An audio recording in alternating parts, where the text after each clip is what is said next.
Oh boy, here's my digital nomad review of each city that I've been in. This will be a series. I'm going to start with the first city that I went to, which was Medellin, Colombia. I know they pronounce it Medellin. I just hate pronouncing the double L's with that je sound, so I choose my own accents. I don't think I've introduced myself at the beginning, but I'm Christina, a personal finance and career coach, especially for female digital nomads and solo travelers. So if you need any help with starting your digital nomad journey, your traveling journey, or you already are traveling, but you want more to show for it financially, please reach out to me. I do personal finance and career coaching, especially tailored to this type of lifestyle that you want to be living. Okay, so yes, the first place I went to when I started being a digital nomad was Medellin, Colombia. Even before I was a digital nomad, I didn't travel that much internationally. I went to Cartagena, Colombia for a week on vacation like the year prior. And so like, okay, let me come back as a digital nomad. Let me try a different city, but I'm already familiar with like the process to get into Colombia. It's like a little bit of a visa process, not that much. You just have to fill out a form before you get to the airport. And also what drew me to Medellin was something that was very pivotal for my time as a digital nomad, and that is learning how to speak Spanish.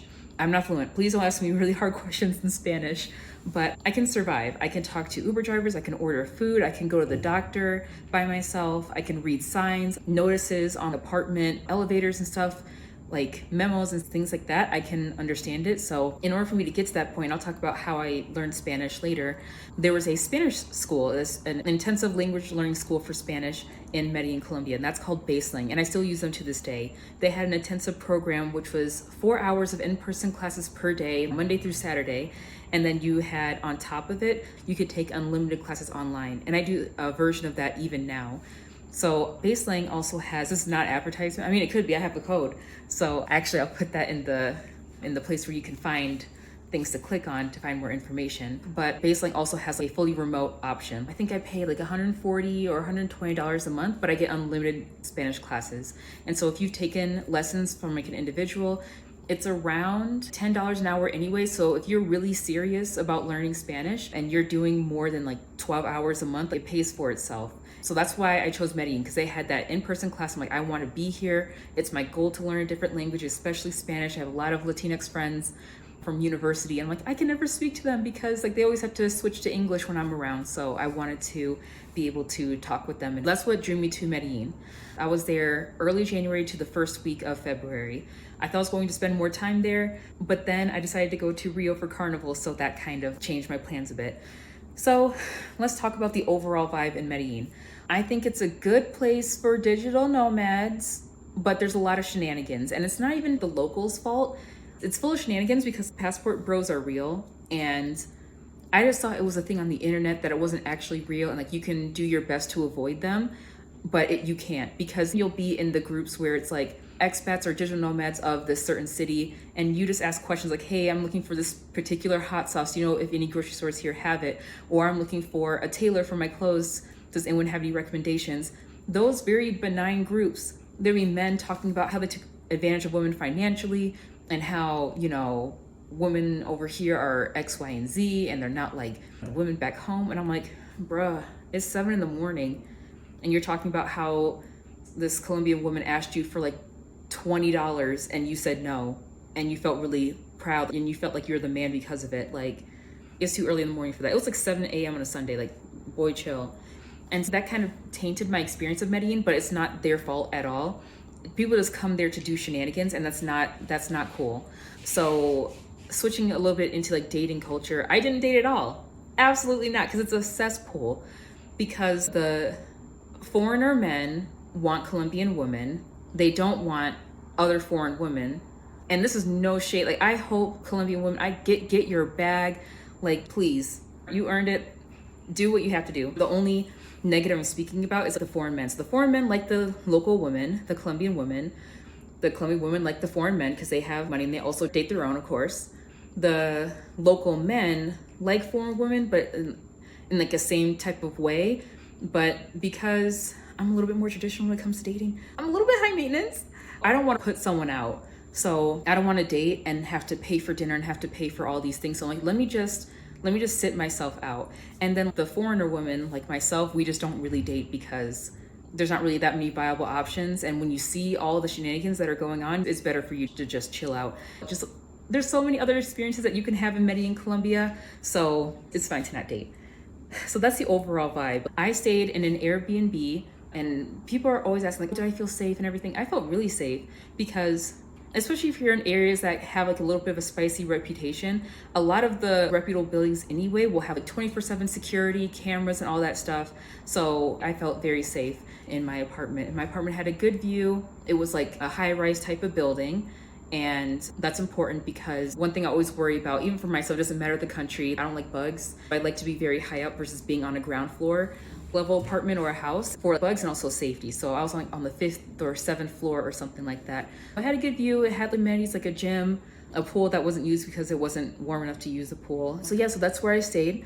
I lived in the Poblado neighborhood. I know the really two popular neighborhoods are Poblado and Laureles. And I stayed in Poblado because I just like the apartment better. And Ubers are so cheap. Like, you can go across the town for maybe $2, very rarely more than $5. So I'm like, yeah, I can just like take an Uber if I want to get myself around. I didn't use public transportation. I don't know if it existed, but I'm like, because the cost was very affordable for me, I just chose to use Uber. And so I would commute from Poblado to Laureles every day because that's where the Spanish school was. There's places to co-work, even though I don't really enjoy co-working because I'm abroad and working a remote job, so I don't have to go anywhere to work. I want to be able to roll out of bed 10 feet away in my pajamas to clock into my 9 a.m. meeting. So that's what I like to do. I also went parasailing. I was like, oh my God, I had like a whole will and testament that I made on my phone for my parents in case they found my dead body. But that was really exhilarating. My instructor was a little bit cocky, which I can appreciate that he knows what he's doing, but I'm like, sir, it's my first day. It's my first day jumping off a cliff. Like, yes, I'm screaming, stop acting so annoyed. But it was a very exhilarating experience to go like through the valleys and see everything. I wish I could remember it more. There's like a GoPro that you have and it takes videos and everything, which is great. But I was like screaming and closing my eyes a lot of the time. But that was like a once in a lifetime, I may do it again.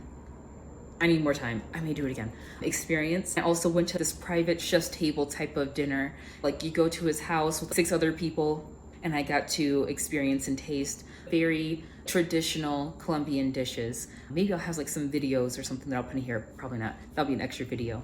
I also went on a tour to Comuna 13, which was like a formerly, maybe still is, but it's not as bad as it used to be, neighborhood in Medellin.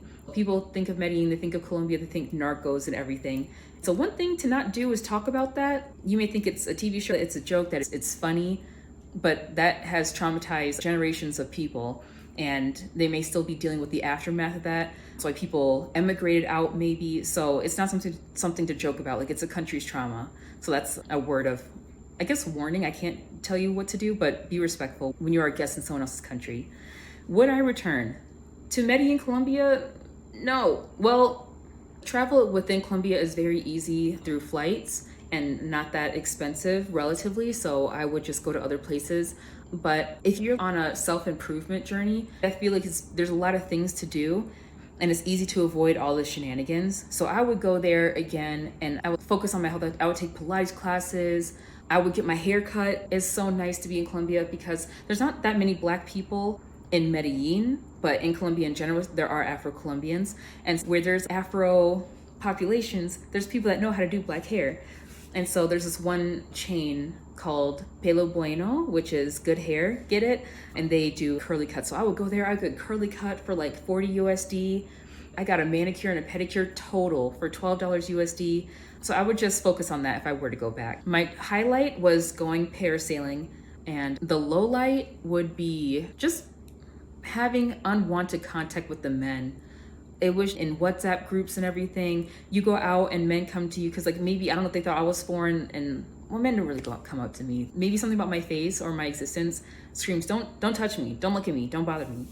But men will come up to like my group of friends who are girls, and they would talk about how they're cheating on their girlfriends back home. Like this one guy from Ireland was like, he's here with his boys and he's, you know, just doing whatever. So it really reduces your faith in humanity to see a bunch of people act morals, especially see like men act without morals. The girl can do whatever they want, love them, but the men are despicable. So that's something that was like a low point, just to see like seediness like that.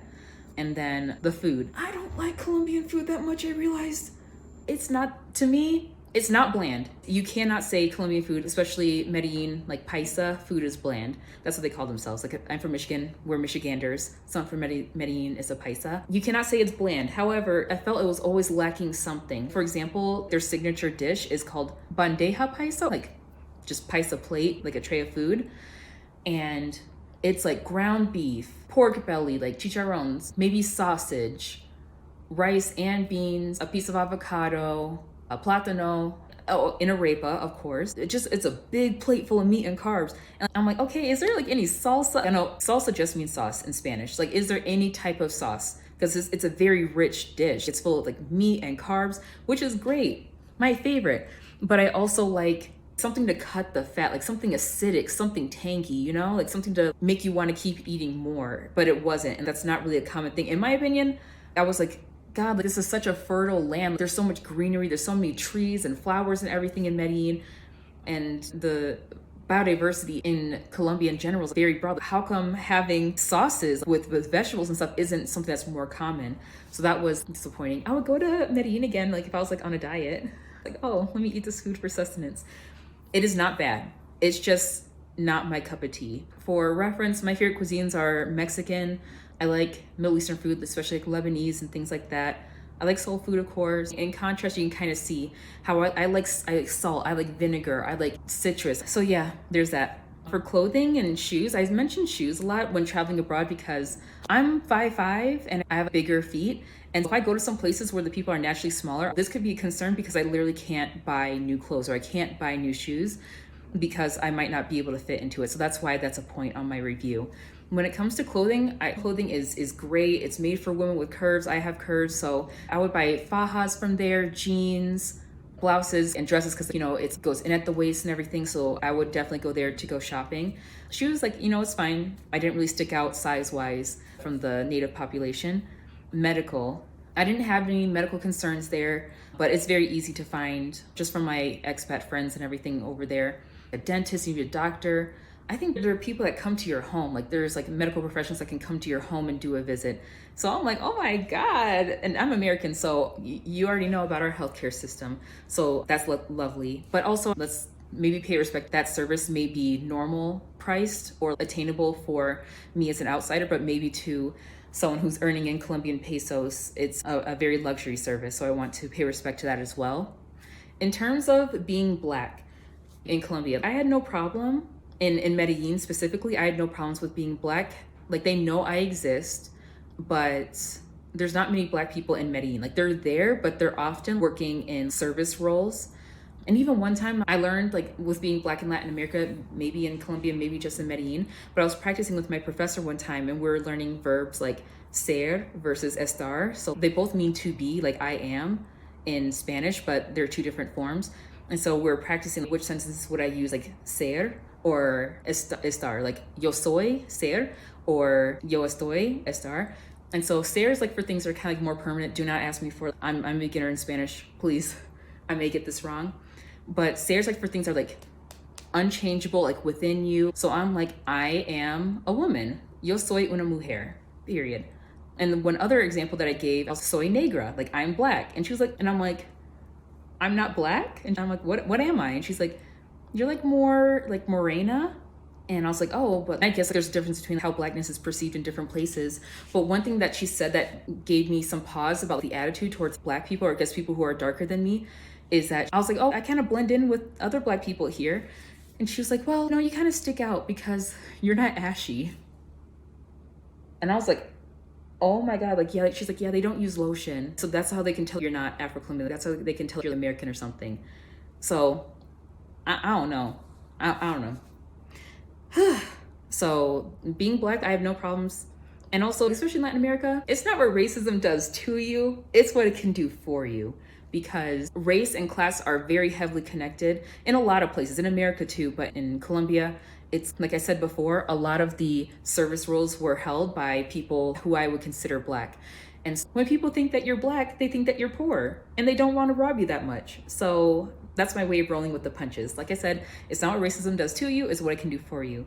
With being a Black woman, I know how sometimes that can differ, like Black men and Black women have very different experiences abroad. I felt fine in Medellin. It was easy for me to make friends.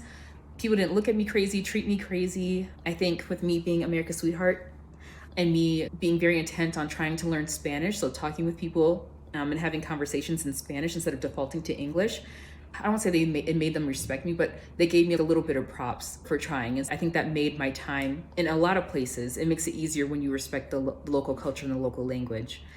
Black hair abroad. I think this is my last topic that I have here. It's good for black hair, like hair that's tightly coiled like mine. Even people who have 4C hair, I think it would be good for them as well. But America has the best black hair care products, period. Like we have botanical gels, like them having this new one, fancy hair product for Afro hair would be like them having Cantu. They're like, oh, we have Cantu. And in America, Cantu is like trash.